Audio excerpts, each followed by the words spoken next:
Hey, good evening and welcome on a Friday night. Trying to get in a couple more reviews this year of new movies that are out. And tonight we're going to be talking about Mickey 17. Let's give me a quick review, no spoilers. If you have any questions or anything in the comments, this is, of course, Bong Joon-ho's follow up to his Oscar winning Best Picture Parasite. It stars Robert Pattinson, who, people tend to have like some sort of idea that he only makes Twilight movies, right? We got to get away from that. So this movie, good comments. We got people. Good evening, friends. Good evening, Ken McKernan. Thanks for joining me. Tell me it was good, boys. I just one good boy saying good. It's good. It's original. Is a great way to start the review. And I'm really intrigued because all I hear from some people, and I've had conversations with people, is that people want original, people want new, people want fresh, people want whatever. This is all of those things.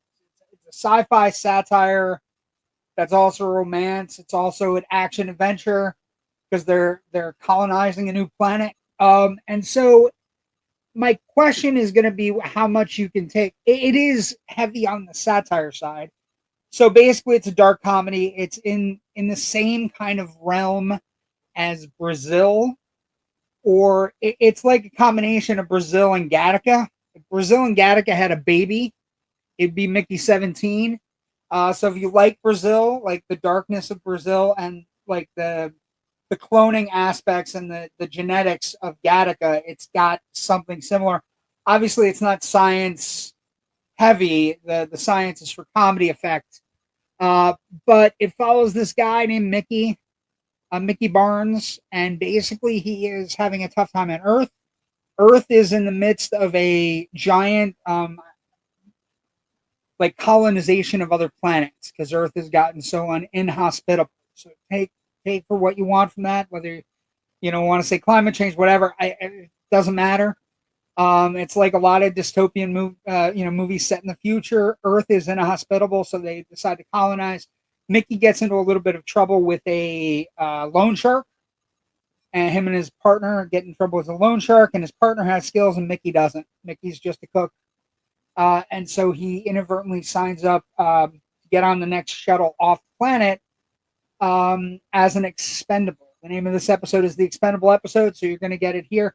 Expendables are basically human beings that sign away their rights and essentially do every horrible job that you can come up with.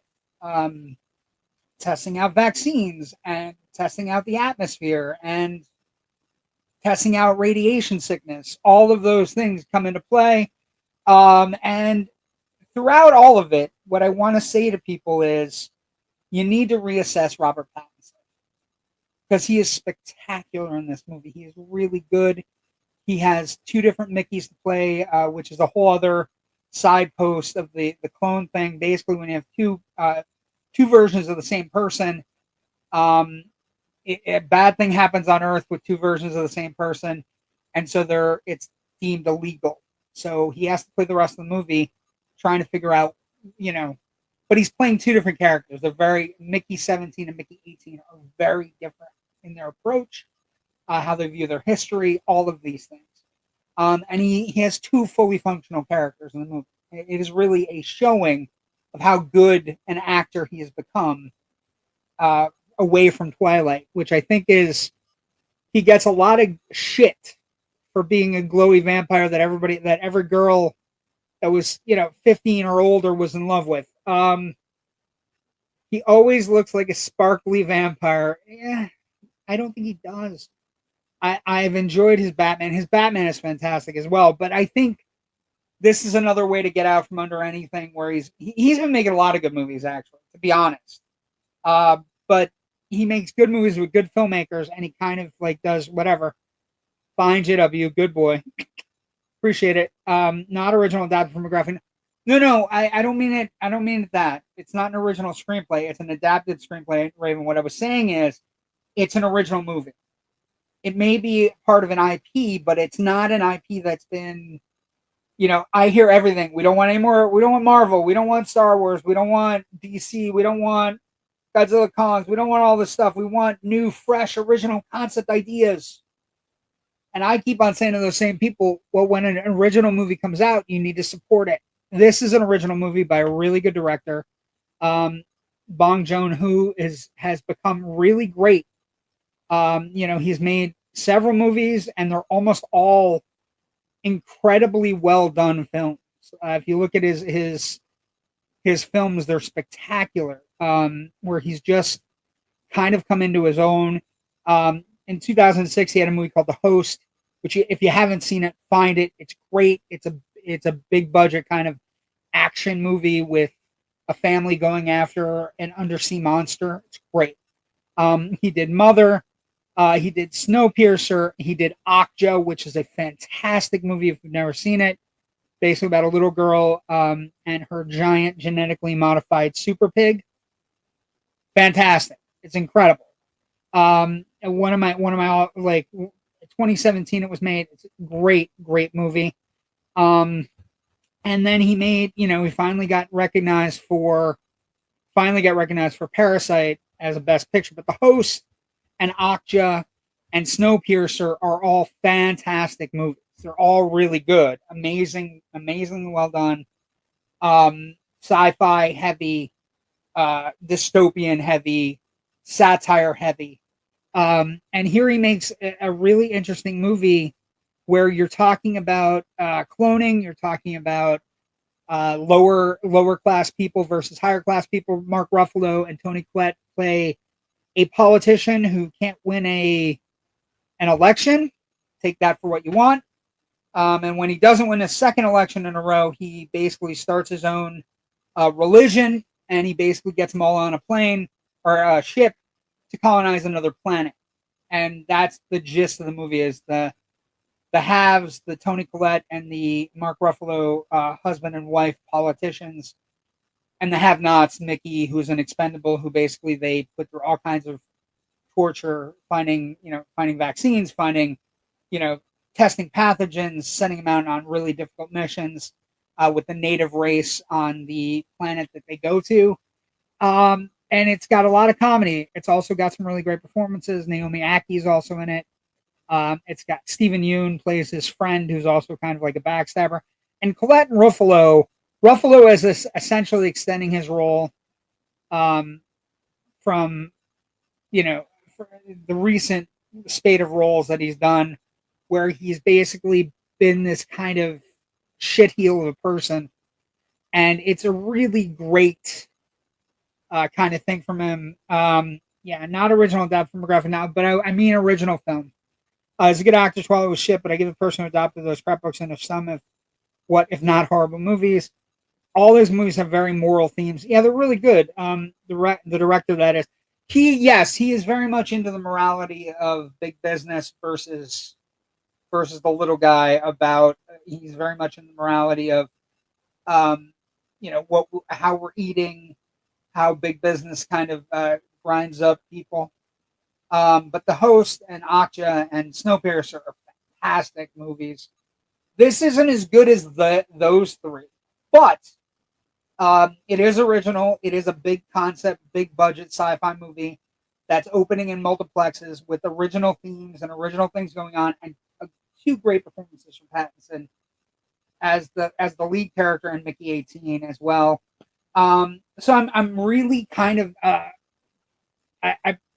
we're at a weird point where we say we want original, and here's something completely original, something you haven't seen before. I guarantee you haven't seen it before. And it, whether or not it does well, whether or not it does, Warner Brothers finds a way to market it and make sure people get to see it, is of prime concern to me. It is everything is spectacular. Good special effects. Cinematography is by Darius Kanji, fantastic. It's edited by one of Bong Joon-ho's people he works with, and it's really well done. It has a budget of $118 million, So we're gonna have to see how big, how it's gonna do. It has all. It doesn't focus on the morality of cloning. It more goes for the slapsticky variety of cloning jokes. So it's akin a little bit jokey cloning wise to Multiplicity, although it never gets as brilliant as that movie either. I think that movie's one of the unsung Michael Keaton movies. So I just it's really well done. It's adapted from a graphic novel. The direction is sharp. The acting is really good. It's crisp. Um, there are a lot of joke lines. There are a lot of laughs that the audience was eating it up last night when I saw it, and I was like, it's not just jokes that are there for a joke. It's there the jokes, and then you laugh at like thinking about the ramifications of the joke that just hit, and they're already hitting you with another joke. So it kind of like it moves very. It's a little bit lengthy. I probably could have used a little bit of editing, but it is an original take. It is a new movie. It is something unique that I think has potential to be a cult movie, to be the kind of movie that people go back and notice jokes, or go back and notice specific things, or go back and really kind of focus, as Pattinson has really developed into a really good actor. He's I know we make fun of him, and I know people are like get all up in arms when he was cast as Batman and all this other stuff, but he's made some really great choices recently, career wise, post Twilight, where he's working with great actors, great directors. You look at it, you know, give High Life. He did Good Time. He did The Lost City of Z. He did Tenet. He's part of The Boy and the Heron, the English dub. He's part of the upcoming The Odyssey, right? So he is making very sound decisions. They even full after the Twilight, kind of zeitgeist that occurred. He's made really good movies that I don't think a lot of people have seen. Good Time is the one that I would really recommend. Good Time is amazing. High Life is also amazing. It was in The Lighthouse, of course. He's making really solid choices. Couple things. Haven't seen many commercials for it, which is kind of worrying me. Here's where that gets interesting. Warner Brothers and the big Zaslav, who we know is one of the bigger douchebags in Hollywood, one of the worst studio heads in the history of film. They recently fired their publicist and their advertising people, which is really odd in a year where they have this movie, which has got a $118 million budget. They fired them recently. And so these are people that know how to market, good event movies, but also whatever. And they recently fired them. So don't know what they're thinking, don't know what he wants. He kind of wants a lot of Max shit. I think we give too much bullshit to the Harry Potter kids. They've all turned out to be decent actors in one way or another. Yeah, the Harry Potter thing, that Twilight thing. I think it's like Mark Hamill when he was younger was very much typecast as Luke Skywalker. We did Amadeus a couple weeks ago on Generation Movie, and Hamill had done the Amadeus role on Broadway, but he didn't even get a read for Amadeus because the director said, I can't even read him because I just think people will be thinking it's Luke Skywalker. So it's a similar thing. Pattinson, though, has been really smart in carving out. I'm going to work with young directors. I'm going to work with edgy hip directors, and this is one of his better. Like, this is a really good performance in a very original piece. And I think it's the kind of performance that he can get noticed for. Because he's very fun. He's very funny. He's very endearing. The other Mickey is kind of like not nice in any way, shape, or form. So there's a delineation between the two. And and it's a really like how they react to different things in their lives, their histories, because basically all their memories are downloaded into the body. It's a really interesting, fun movie, and it's original and it's dark and it's it's pro-human as opposed to it's a lot of these movies today are like big business is the big business cults, religion are kind of like the villains, and the villains of this piece is a fraudster politician. Take it for what you want, but people were laughing at it, and there were a lot of people after the movie who were discussing it as like we're actually living this movie right now. This movie is become real life, and I just found that and they're like, somebody asked me when was this movie supposed to come out. I'm like, it was probably ready to get released about a year and a half to 2 years ago. So it just got held and held and held. And people were like, well, maybe it's not a good movie. It is a good movie. It's a real hard sell right now because I think you're going to get a lot of people who might skewer center right or far right who are going to go see it and only see a certain thing. And I don't know that it's necessarily designed that way, but I was laughing at the ineptitude of the politician, the ineptitude, the idea that he's fake and phony and always on. He has a show that he hosts on the ship, and it's just, and he's being led astray by ever. There are they do deal with a colonizing and the idea that that the people on board the ship have to save their calories, so they're basically celibate, which of course doesn't work because you put a bunch of humans in a tin can and set out into space. There's going to be attraction. It's a really Zaslav is a bad person. But yeah, so I'm giving it a wholeheartedly good review. I think it's one of the first interesting movies of 2025. We've had a lot of movies that are kind of sitting there waiting around. We have a lot of interesting movies coming up. Death of a Unicorn, Novocaine, Sinners is coming up at the beginning of April. So it's starting to come together. And again, Warner Brothers has its hands full. Sinners is another one of those movies where it's not. I don't think it's an easy sell, and they've gotten rid of their entire, people that deal with, making movies, advertisements, and getting things out there. And I hope people go out and see Mickey 17, give it a big chance. It had a good night in previews last night, about 2.5 million for a non-IP is pretty good, heading towards maybe a $15 to $20 million opening.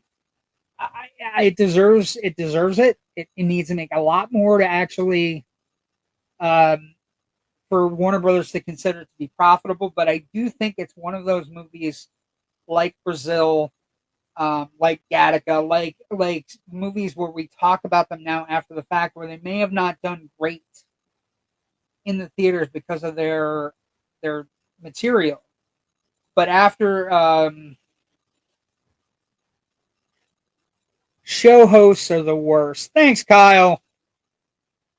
I think you're gonna like this one. I think you're gonna like Mickey 17, my man. The other Mikey. Can't wait for Sinners. They have a new trailer on the front of Mickey 17, and the new Sinners trailer it's balls to the wall. It's just brutal, and a lot more of what's going on in the background, and a fully vampiric Haley Steinfeld.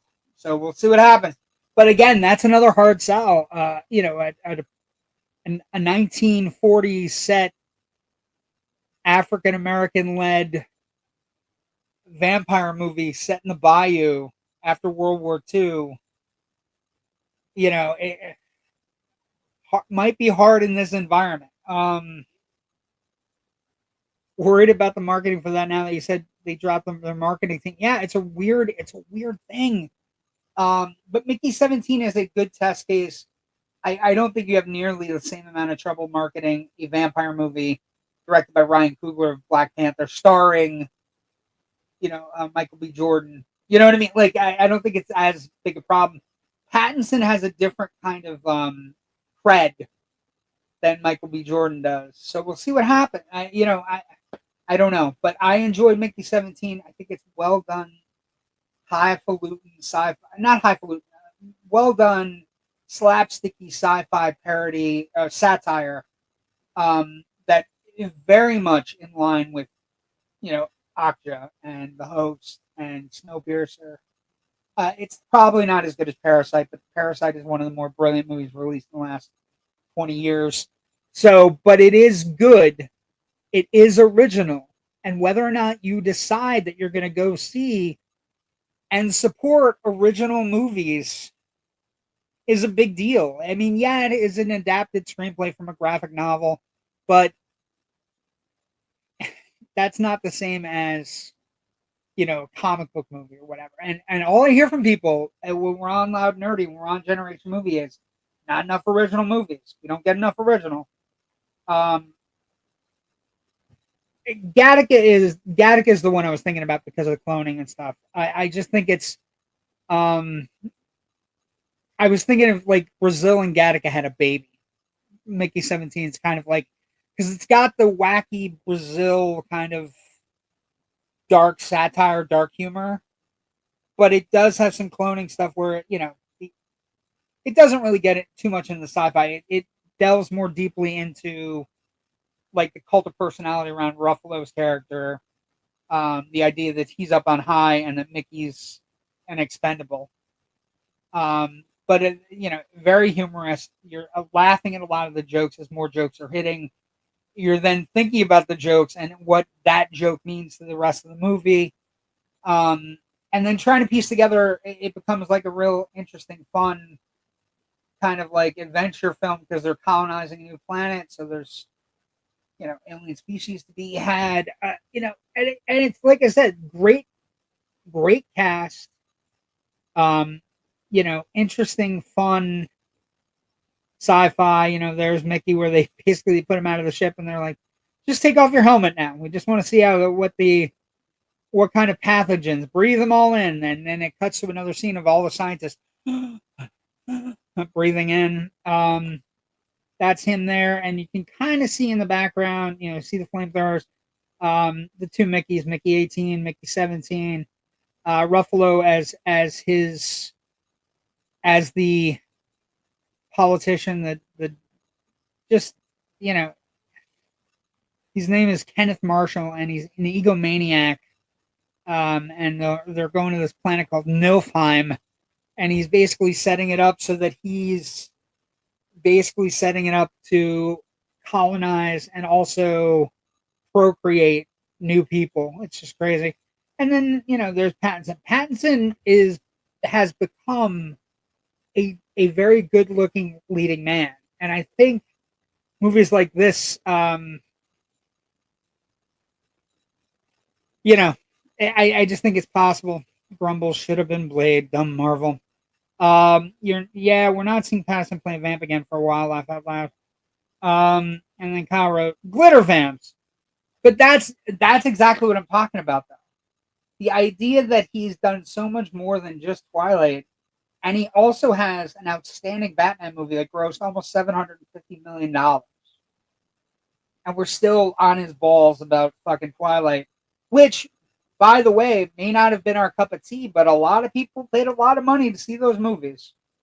So I'm not judging. I think we've given him a little bit of a short shrift. This is a great performance. He's very good in this movie. And I just think it's one of those movies that I think has a chance to become a cult favorite just for the sheer volume of cool things in it. Okay, I've got about 28 minutes on Mickey 17. I am going to preview a few things coming up on the network. Super excited because we got visitors. We got visitors this week. Coming up on Monday, Generation Movie with me and Rich. we'll be doing this movie, Platoon.